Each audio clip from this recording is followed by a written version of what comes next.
So this video was supposed to be made months ago, but instead of being made months ago, it's being made now. Hello, hi, my name is Mad. Welcome to Mad Music. Today I want to do an analysis of Lover of Mine by 5 Seconds of Summer. This goes to show how late this video is. This song is off of their brand new album, Calm, which was released too long ago to be making a video for it now. So I have only done one analysis video so far on my channel, and that was of Love It If We Made It by the 1975. I technically don't know if you can call this an official segment to my channel if I only have 2 videos so far with an analysis, but basically this is the segment where I analyze, critique, theorize, psychoanalyze albums, songs, bands, band members, however I see fit, and I just rant about it. So without further ado, I am going to put on my smart person glasses because you can't be a smart person without glasses, right? That's how it works. Okay,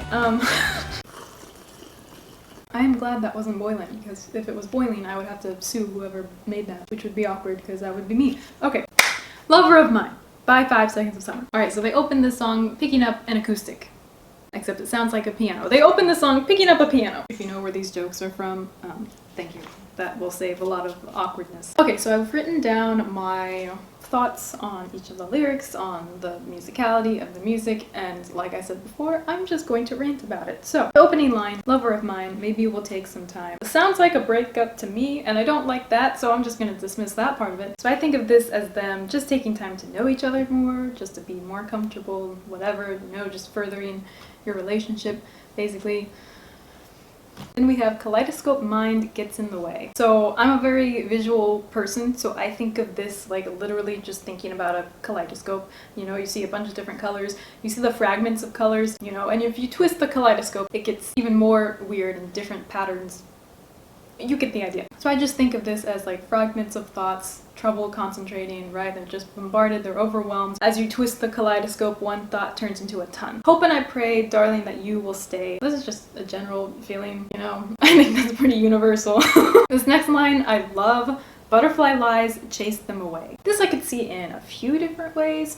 When I think of chasing butterflies, I think of catching them. And if you put the imagery of butterflies next to the idea of lies, you're like catching someone in a lie. But catching someone in a lie is pretty negative, so again, I'm just gonna throw that idea out because we don't want to go down that route. The fact that butterflies and lies are paired together makes me think that this is a form of white lie, or at least a lie that's not as harmful, if that makes sense. Butterflies are seen as these very elegant, beautiful creatures, so the fact that it's paired with something like lying that's very deceitful, very dishonest, something very undesirable, it just makes me think that whatever lying they're talking about, whatever lies that this couple has been engaged in, is not as harmful as you would think. It's a less harmful form of lying. Does that make sense? So if you have an act of chasing them away or chasing the lies away, right? To me that represents that maybe these lies were more important to the relationship beforehand, but they're not as important now. And what I mean by that is like maybe it was really detrimental to the relationship in some previous time, but then they got over it and now it's just something that's there. You know? So having this imagery of chasing butterflies puts this image in my head of this couple just in a field surrounded by butterflies, like literally they see them all, they're out in the open. They're just surrounded by these creatures, right? Even though they can see all the lies that maybe were a part of their past, like they've gotten past it. It's there, they know about it. Nothing's hidden from each other. Everything is just very out in the open.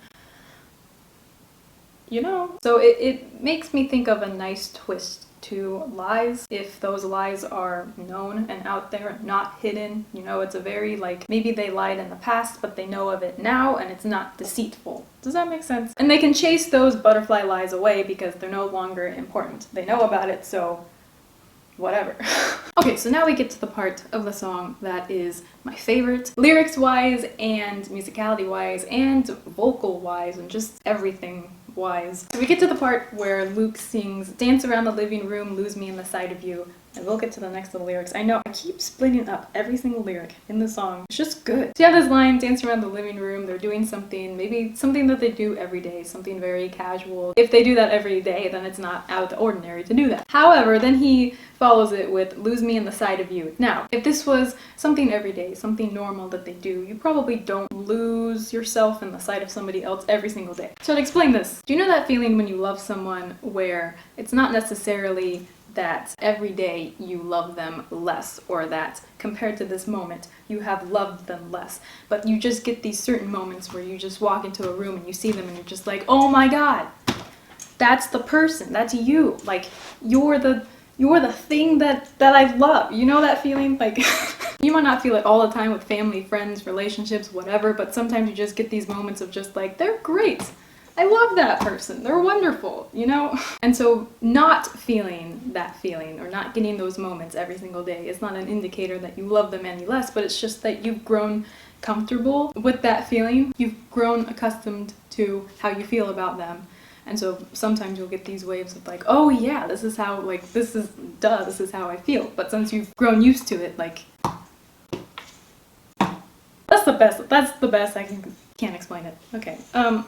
So this line makes me think that he's seen something very everyday, very mundane for this person that he's with to do. Like he sees her, and I'm just using him and her because I think it's about Luke and, what's her name? Sierra, I think. Because they both wrote the song, right?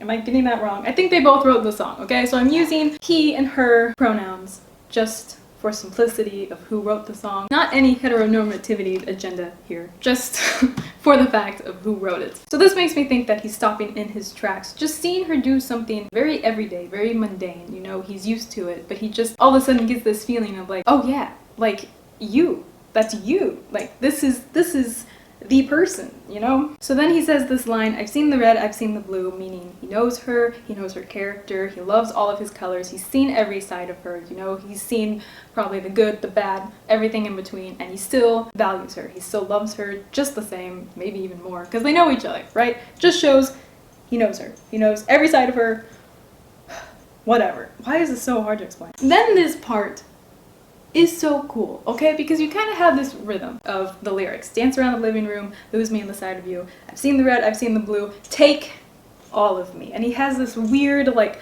pause. He's just like, take all of me. I don't know why I did the same hand gestures both times, but there you go. We can start a new TikTok dance, please no. So just that line, obviously, take all of me. He wants to be there with her, like, regardless of all of her colors, regardless of all the bad parts of their relationship, regardless of, like, anything bad that could happen to them, he still wants to be with her. And, like, that desperation and intensity in his voice when he says take, that weird pause to it, is just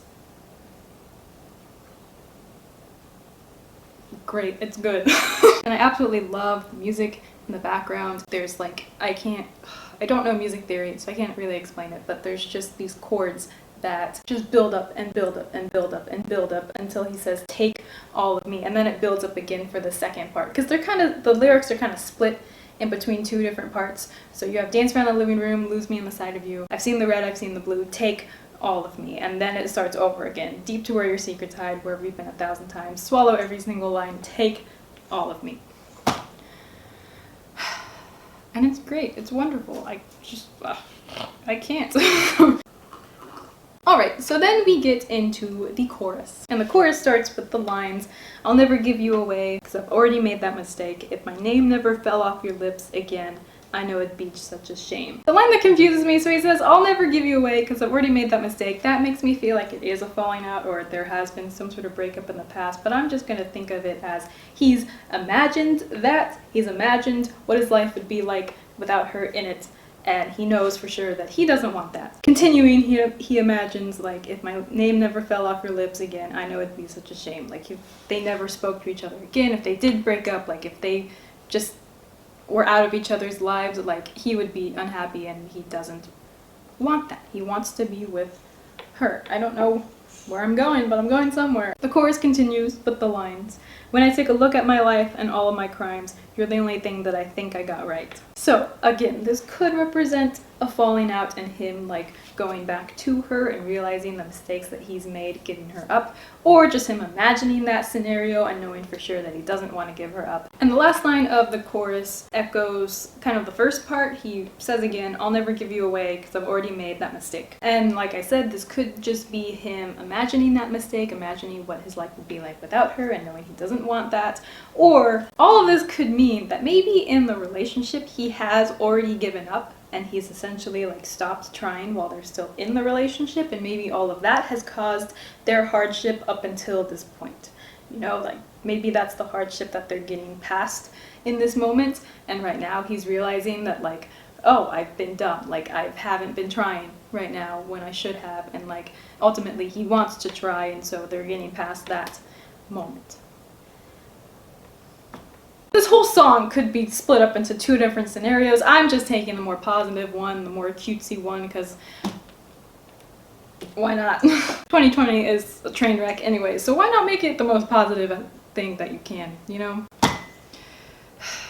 So the music up until this point has been pretty mellow, except for the pre-chorus that has like that building up chords. I don't know music theory, but it gets kind of intense, and then it mellows out in the chorus very nicely. However, it builds up in the second verse. Ashton just goes crazy on the drums, and every single other instrument just seems to pick up, and it's cool. It's very cool. I would suggest listening to the song. It's very cool. It really makes me imagine like the music as his emotions and everything like picking up, becoming more intense because he's thinking about all these things more and more, and as we get to the second verse, he's done for at that point. All of his emotions are just crashing, you know, and just he's done for. So the second verse opens with, "Lover of mine, I know you're colorblind." I think that this means that she doesn't necessarily see the black and white of his mistakes. Let's say he has made mistakes, because I think this whole song is maybe indicating that both of them have made mistakes in the relationship, you know, the butterfly lies part. She doesn't necessarily see the black and white of his mistakes, meaning that she doesn't necessarily see just the pure good evil of the things that he's done. She sees the gray areas of every instance. She sees the circumstances and the context of the things that he's done. Maybe they weren't necessarily good things, but she sees like maybe things that have gone wrong in between there, not just the good bad of any action. It's just another way to show that he knows how understanding she is and values her. I keep saying that over and over again. Then the lyrics follow with, "I saw the world fall from your eyes." And this makes me think that at one point in their relationship, she was just, you know, devastated, like watching the world fall from your eyes. Just either she's crying for the whole world, she's crying enough water for the whole world, or just like everything in her world just like fell from her eyes and she's just given up type thing, you know, she's that crushed. Either way, it's not a good scenario, but her just realizing her level of forgiveness and just like her capabilities of forgiveness for everything that he could have possibly done in the relationship. Then he follows with, "All my regrets, things that I can't forget, light them all up, kiss them goodbye." This makes it seem that they've talked about everything. Even if there was something that was just so, like, something that was immensely hard to talk about for them, they did it and they got past it. It just again shows the... Wearing glasses does not help with your vocabulary, I swear. It just goes to show the level of comfortability and history that they have with their relationship. They've obviously been through a lot and they've gotten past a lot, and he now is very thankful for that. Maybe he just didn't realize that before, but he's coming to that realization now, and he is being very vocal about how much he appreciates that. You know. So at the end of this verse, the music really starts to pick up. You have that same pre-chorus again with "Dance Around the Living Room, Lose Me on the Side of You," and then it goes into the chorus again. And the thing that I like about this is that that's basically the whole song. You have verse 1, pre-chorus, chorus, verse 2, pre-chorus again, chorus again. There's not a whole lot of differences lyrics-wise necessarily in the pre-chorus and the chorus, but the music seems very different. Like the music picks up in certain places, and what I like about this is if we look at this in like a setting, in a scenario, as I've tried to do, I think the song makes a very linear progression to the scene. So in the very first verse, you have just him generally thinking, you know, he has this kaleidoscope mind, he's thinking about a bunch of things at once, and like that's the start of his realization type thing. Then you get to the pre-chorus where you see him in this setting, but they're not really interacting. He's not really talking to her, they're not interacting at all. He's just thinking things to himself, you know, he's having these realizations to himself. And the same thing goes for the first chorus.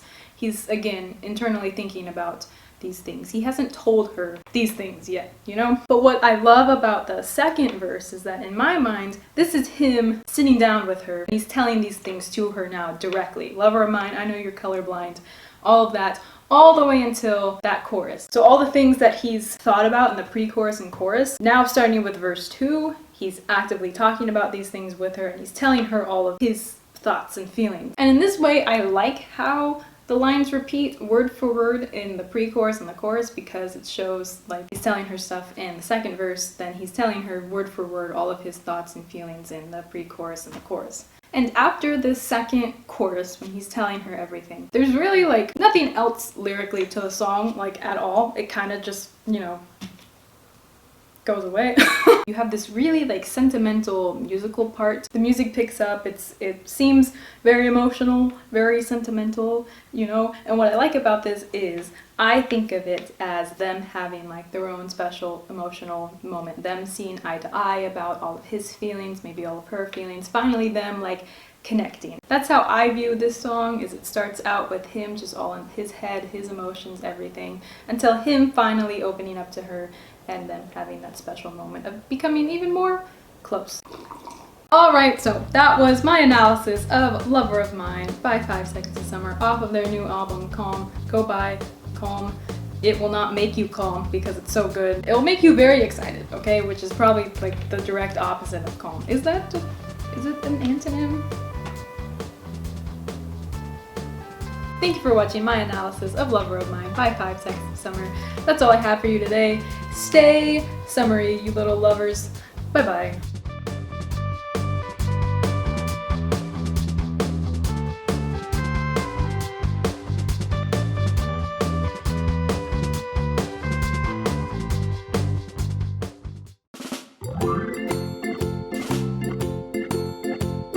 Today, I want to do it in...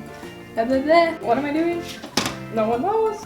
If you have not heard Calm, if you have not bought Calm at all, go buy it, go listen to it. It's good stuff, I swear to you. Take my word for it. Okay. Meaning that he knows. Oh my gosh, I can't talk today. She's... What is the word I'm looking for?